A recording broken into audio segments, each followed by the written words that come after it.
Hello students, आज के इस वीडियो में आपका स्वागत है। आज के इस वीडियो में हम जानेंगे कर्म। कर्म किसे कहा जाता है। कर्म शब्द की उत्पत्ति क्री धातु से हुई, जिसका अर्थ होता है करना या कोई हलचल या व्यापार। यदि हम सामान्य अर्थ में देखें तो हमारी किसी भी प्रकार की कोई क्रिया या कार्य कर्म कहलाता है।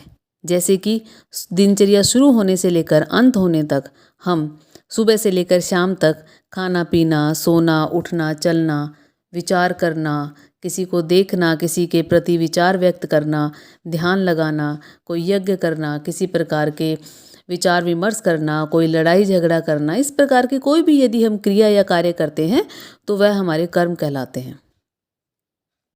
यानी कि हम दिन भर में जो भी कार्य करते हैं वे हमारे कर्म कहलाते हैं।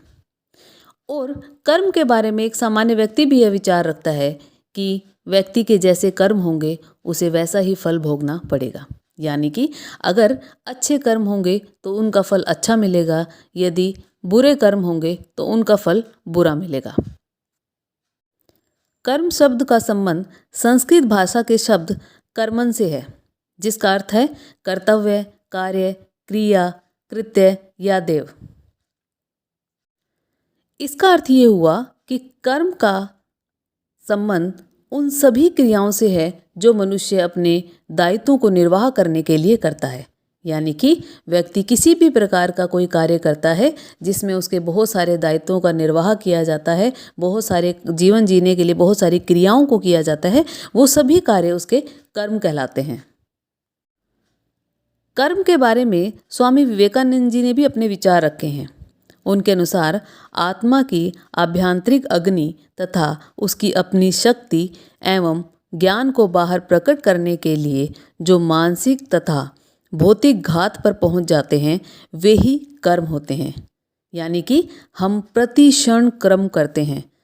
यानी कि अगर कोई मनुष्य जिंदा है, जीवित है, तो वह कोई ना कोई हलचल अवश्य करेगा, कोई ना कोई कार्य अवश्य करेगा और उसका प्रत्येक कार्य कर्म कहलाता है।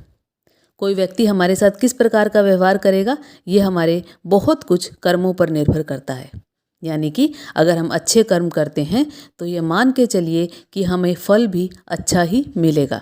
यदि हमारे कर्म बुरे हैं तो हमें प्रतिफल भी बुरा ही प्राप्त होगा। मैं आपको कुछ बता रही हूँ, आप मुझे सुन रहे हैं, आप सांस ले रहे हैं, आप चल रहे हैं, आप बैठे हैं या मैं बैठी हूँ, ये सब जो काम हम कर रहे हैं वो सभी कर्म कहलाते हैं।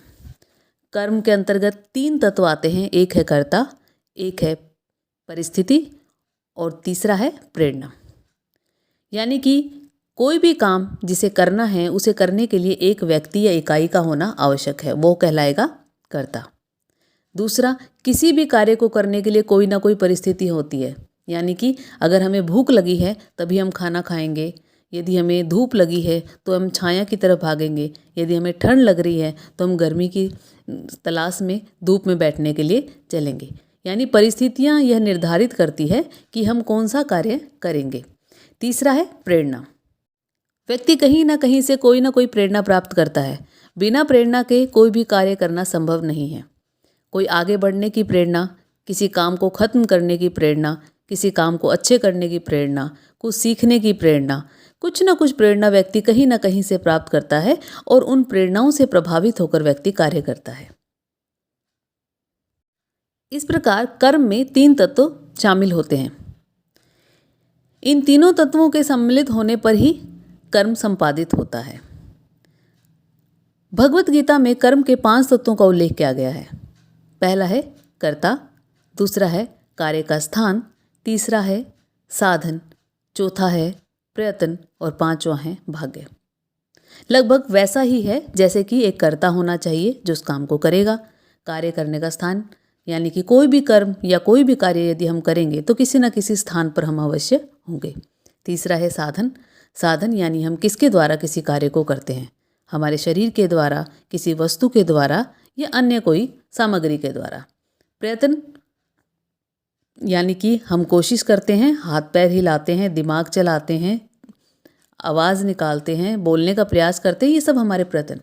भाग्य यानी कि हमने जो कुछ भी किया वो कितना सफल हुआ, क्या किस्मत या भाग्य ने साथ दिया, यानी कि जो कर्म आप करना चाहते थे उसे करने में आप सफल हुए या नहीं।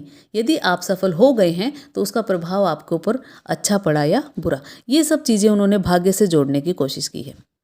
लेकिन सरल शब्दों में यदि हम बात करें तो कर्म का अर्थ है किसी कार्य को करना। और भारतीय या हिंदू धर्म ग्रंथ में माना गया है कि कर्म का प्रभाव पुनर्जन्म पर पड़ता है, यानी कि व्यक्ति जो इस जन्म में रहकर कुछ कर्म करता है, वो कर्म कैसे हैं यह उसका अगला जन्म निर्धारित करता है, यानी उसे अपने कर्मों का फल अगले जन्म में भुगतना पड़ता है। और कुछ लोगों का यह मानना है कि व्यक्ति को अपने कर्मों का फल इसी जन्म में भुगतना पड़ता है। ये तो है एक दर्शन, कोई कुछ मानता है कोई कुछ मानता है, लेकिन एक वास्तविकता यह भी है कि हम जो भी कार्य करते हैं उसका सामने वाले व्यक्ति पर कुछ ना कुछ प्रभाव अवश्य पड़ता है। यदि हम किसी के साथ बहुत अच्छे तरीके से पेश आते हैं, हम किसी की मदद करते हैं, किसी को अच्छे विचार देते हैं, किसी की सहायता करते हैं या कुछ ऐसा कार्य करते हैं जिसकी वजह से सामने वाले या अन्य व्यक्ति को प्रसन्नता अनुभव होती है, तो ऐसी स्थिति में उसका फल अच्छा ही मिलता है। यदि व्यक्ति जीवित है तो अवश्य कर्म करेगा। मृत व्यक्ति शरीर नहीं हिला सकता, इसलिए वह कोई कार्य नहीं कर सकता। इसलिए यदि कोई व्यक्ति कार्य करता है मतलब वह जीवित है। जन्म लेने से लेकर मृत्यु तक व्यक्ति कोई ना कोई कार्य अवश्य करता रहता है। ये सभी कार्य उसके कर्म कहलाते हैं। और कर्म केवल अगला जन्म ही निर्धारित नहीं करता, बल्कि वर्तमान जीवन को भी बहुत तरीके से प्रभावित करता है। कर्म के 3 प्रकार भी माने गए हैं। एक है संचित कर्म, दूसरा है प्रारब्ध कर्म, तीसरा है क्रियमाण कर्म।